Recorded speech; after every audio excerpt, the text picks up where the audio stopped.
الله أكبر الله أكبر. الحمد لله وحده wassalatu wassalamu ala man la nabiyya ba'dah.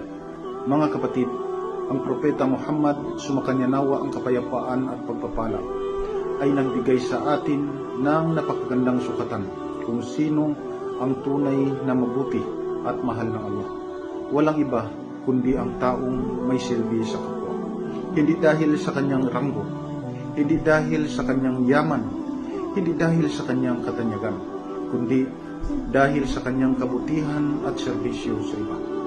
Kapag nagpasaya ka ng puso, kapag nagpaalis ka ng problema, kapag tumulong ka sa taong baon sa utang, kapag nagpakain ka sa nagugutom, ang Allah mismo ang nagmamahal sa iyo.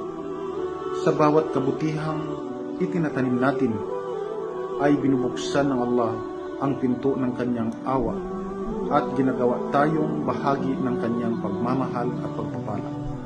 Kaya mga kapatid, maging tao tayong may pakinabang, magdala tayo ng liwanag sa mga tao, at maging dahilan tayo ng kaginhawaan sa kapwa, sapagkat dito nasusukat ang tunay na kabutihan. Naway kalugdan tayo ng Allah at tanggapin niya ang lahat ng ating mabubuting gawa. Syukran.